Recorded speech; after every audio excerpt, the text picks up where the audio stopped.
Halo,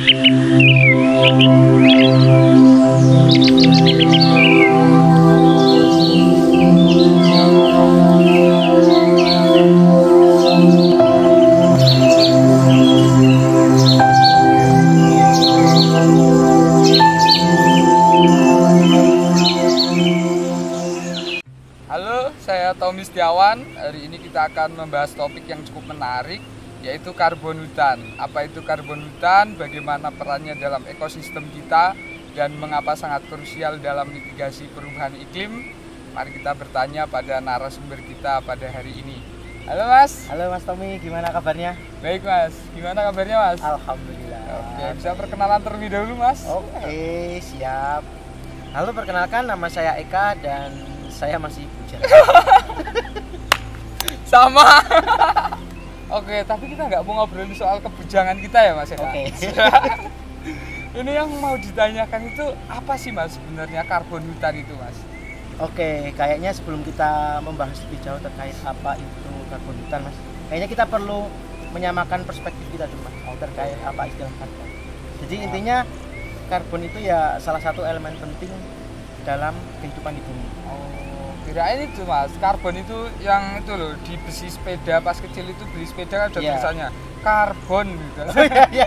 Itu memang salah satu frame pit ontel biasanya dari karbon. Nah, makanya kita perlu menyamakan perspektif dulu kan Mas. Ya. Apa sih sebenarnya karbon? Ya intinya itu dan baik dari tubuh kita atau pohon-pohon yang ada di sekitar kita ini semua berkaitan dengan karbon atau terbentuk dari karbon.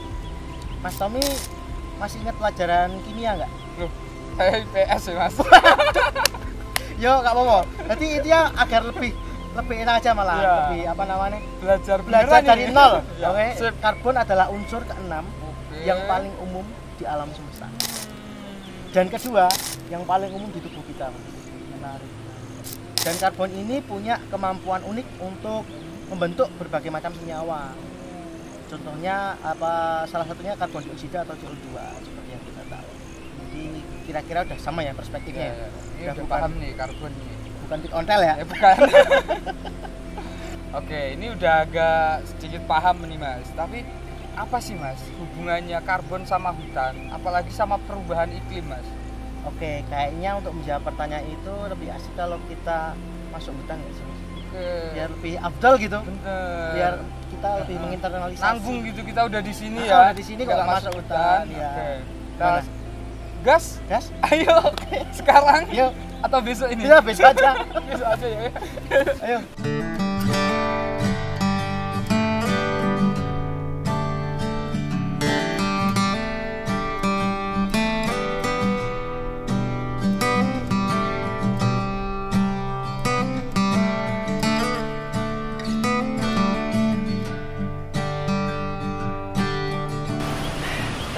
Ternyata jauh juga ya Mas ya. Lumayan Mas.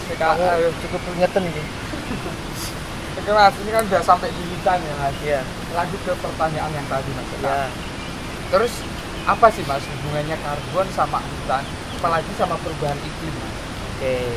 Jadi kan tumbuhan, terutama pohon itu punya peran penting dalam siklus karbon. Kenapa? Melalui proses yang namanya fotosintesis. Tommy ini kan proses fotosintesis, itu proses biokimia di mana pohon menyerap karbon dioksida di udara, kemudian dimasak dengan bantuan sinar matahari dan menghasilkan oksigen dan dikembalikan ke atmosfer. Nah, sebenarnya oksigen ini itu cuma produk samping dari proses ini. Masih ada produk lain yang namanya glukosa.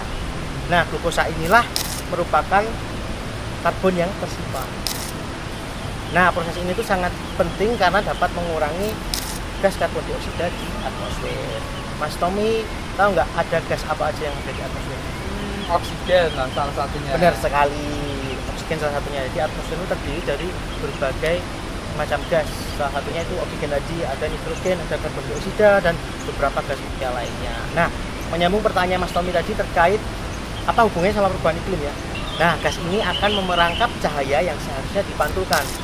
Jadi kayak rumah kaca, kalau kita punya rumah kaca kan itu mekanisme untuk memerangkap cahaya agar suhu di dalam rumah kaca itu tetap terjaga untuk menanam tanaman apapun itu. Nah, sama ini ketika gas karbon dioksida itu ibarat kacanya yang memerangkap suhu sehingga suhu di permukaan bumi itu naik meningkat. Nah, inilah yang menyebabkan pemanasan global. Jadi karbon dioksida ini sangat berpengaruh atau berperan dalam perubahan iklim. Iya. Terus ada penjelasan yang lebih jelas lagi nggak Mas terkait kenapa sih pohon kok jadi tempat penyimpan karbon? Oke, kayaknya pindah tempat nggak sih? Geser dulu. Panas ya ternyata. Oke, udah. Oke, nanti jawab di tempat lain ya. Oke, ini nyari yang ada Ya, agak adem. Panas. Oke, Balik dulu.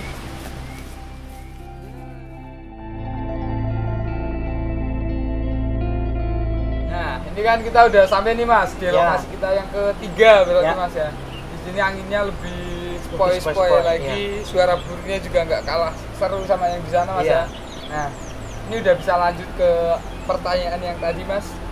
Oke, yang penting kan kita udah sama-sama paham ya terkait apa itu karbon. Udah sepemahaman. Betul.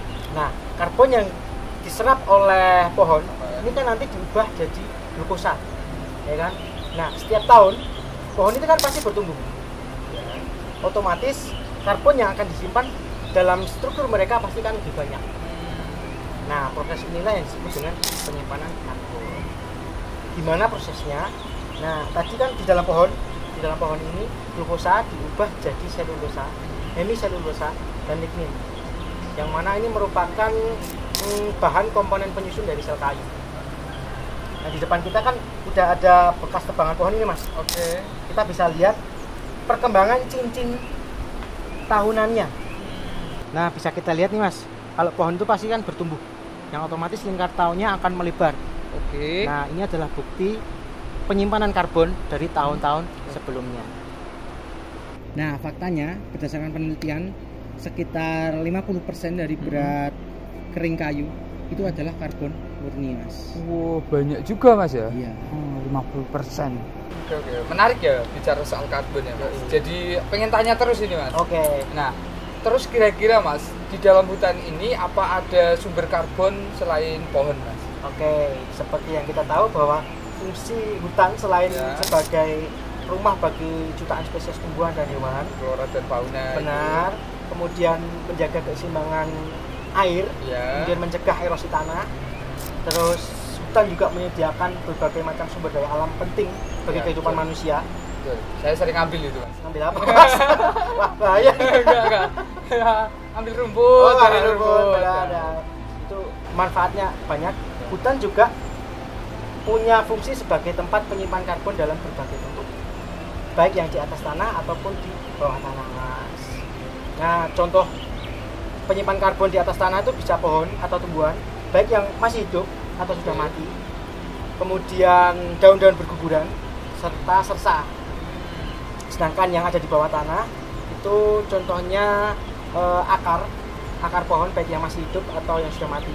Inilah misalkan ya, kemudian mikroorganisme hingga bahan organik tanah. Nah, semua komponen ini membentuk yang namanya reservoir karbon yang sangat penting bagi ekosistem hutan. Apa itu Mas reservoir karbon? Reservoir itu cadangan. Oke. Cadangan karbon. Oke Mas, menarik ternyata Mas ya. Terus ini Mas, saya kan sering dengar Mas yang namanya emisi karbon. Kalau itu seperti apa itu Mas? Oke. Ya, jadi hutan selain dia bisa menyerap karbon, sebenarnya dia juga bisa melepaskan karbon kembali ke atmosfer. Itu baik melalui proses alami atau antropogenik. Oke. Antropogenik itu kayak bencana yang disebabkan oleh tindakan atau kelalaian manusia. Nah, kalau proses alami itu contohnya seperti respirasi atau dekomposisi yang dilakukan oleh mikroba atau jamur pada pohon mati selama bertahun-tahun atau selama beberapa dekade. Sedangkan antropogenik itu disebabkan oleh kita di kelalaian manusia, mungkin melalui pembakaran, penebangan liar, pembalakan hutan lah. Ya, kayak konversi lahan hutan jadi non hutan, itu kayak IKN itu juga memiliki emisi karbon yang cukup signifikan. Nah, tadi udah banyak sekali pertanyaan, tapi tetap tanya terus pokoknya. Nggak apa-apa. Nah, selagi bisa dijawab tak jawab. Siap Mas. Bisa nanti tanya Mbak Google. Oke. Nah, terus masih ada yang penasaran lagi Mas terkait dengan siklus karbon Mas dan faktor-faktor penyebabnya Mas, bisa dijelaskan mungkin Mas? Siklus karbon ya. Jadi siklus karbon itu adalah proses berkelanjutan di mana karbon bergerak antara atmosfer, tumbuhan, kemudian kembali ke tanah. Yang muter kayak siklus air dan sebagainya, hampir sama. Nah, fotosintesis, respirasi, dekomposisi, kemudian pembakaran atau pemanenan tadi adalah bagian dari siklus ini. Terus siklus karbon ini juga dinamis Mas, bisa dipengaruhi oleh berbagai faktor. Misalnya tipe hutan, usia hutan, kemudian kondisi tanah, iklim, dan gangguan lainnya. Biasanya gangguannya kebanyakan manusia. Iya.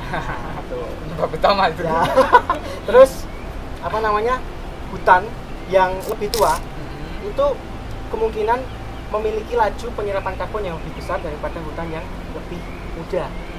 Karena asumsinya kan hutan yang lebih tua itu punya biomasa yang lebih besar, sehingga bisa menyimpan karbon yang lebih banyak.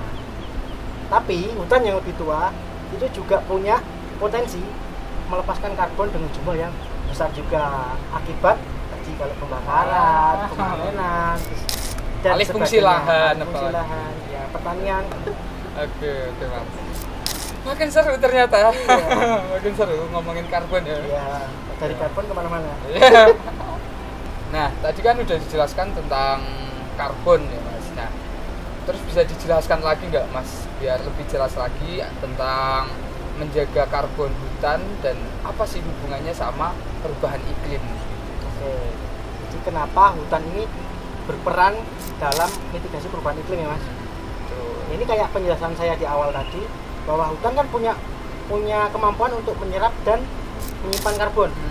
Nah, hal ini kan otomatis akan mengurangi jumlah CO2 yang ada di atmosfer, yang berarti mengurangi efek rumah kaca dan pemanasan global tadi. Berarti penting sekali sebenarnya menjaga karbon di hutan itu ya. Jadi hutan itu kan berfungsi sebagai penyerap karbon alami. Nah, upaya-upaya seperti konservasi, penanaman kembali, atau reforestasi itu adalah upaya yang sangat baik untuk meningkatkan kapasitas penyimpanan karbon hutan. Nah, menariknya Mas, hasil hutan seperti kayu itu sebenarnya terus menyimpan karbon selama itu digunakan dan tidak dimusnahkan. Contohnya Mas? Meja, kursi. Oke. Siap. Nah, saya penasaran nih Mas. Iya. Apakah karbon hutan itu bisa dikelola ataupun diukur gitu Mas, misalkan? Bisa Mas. Bisa. Jadi pengukuran dan pengelolaan karbon hutan ini penting untuk mitigasi perubahan iklim. Gimana caranya pengukurannya? Itu kalau seperti pada umumnya itu inventarisasi hutan. Kita mengukur diameter dan tinggi pohon, kemudian menaksir atau menduga total biomasanya. Yang nantinya akan dikonversi melalui perhitungan untuk mengetahui nilai karbonnya. Mungkin itu tadi yang sudah dijelaskan kenapa Mas Ika bisa tahu ternyata karbon di dalam kayu itu kayu kering ya tadi ya? Ya, itu 50% ternyata. 50% benar sekali. Berarti itu mungkin melalui pengukuran dari penelitian sebelumnya. Nah, selain inventarisasi hutan, itu juga ada metode yang lebih modern. Itu melalui citra satelit atau bisa juga pakai drone. Itu mekanismenya ya.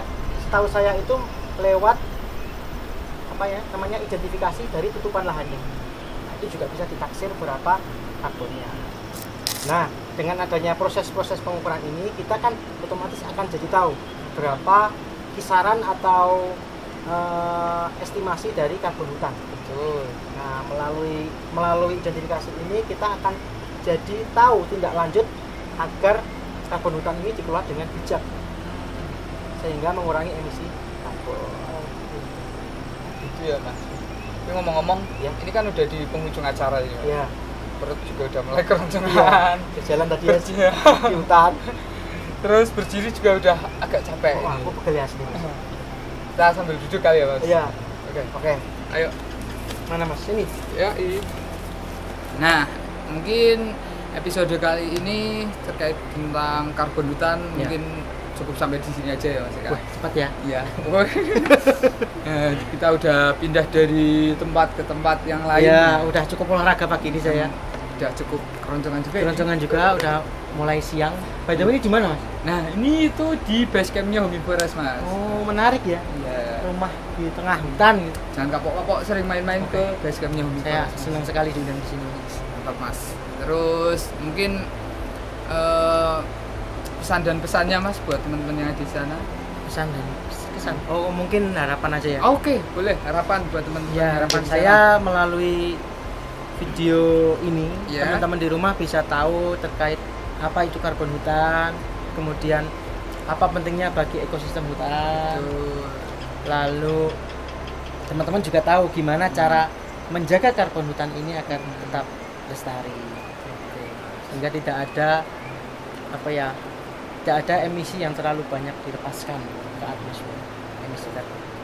Oke, keren sekali Mas Eka ini. Luar biasa. Oke, jadi buat teman-teman semuanya, mari kita terus jaga hutan dan alam kita agar tetap lestari untuk masa depan yang lebih baik lagi. Dan terima kasih sekali Mas Terima Eka kasih atas banyak. ilmu dan waktunya, luar Senang biasa. sekali Mas saya Eka. di sini diundang. Oke. Padahal ilmu saya masih cetek sekali, Mas. Wah, enggak. Luar biasa sekali Mas Eka. Semoga nggak bingung ya. enggak. Paham kok, saya aja yang IPS loh Mas. Oh iya, IPS IPS. itu saya jadi ngerti loh Mas ini terkait karbon hutan. Iya. Nggak cuma lihat beritanya sekilas-sekilas, Iya. karbon apa, jual beli karbon dan lain-lain. Iya. Sekarang udah paham sekali. Alhamdulillah. Oke, mungkin dari kita berdua cukup sampai di sini aja mungkin Iya. Mas Eka ya. Oke, Sampai bertemu di kesempatan lainnya. Siap. Semoga semesta mendukung. woi, dan semoga di episode selanjutnya sudah nggak membujang lagi Mas Eka. Amin. Padahal sama-sama bujang ya, Iya. saling mendoakan. Saling mendoakan. Oke. Amin, amin, amin. Oke, dari kita itu aja mungkin. Ya, terima kasih. Terima kasih. Salam lestari. Salam lestari.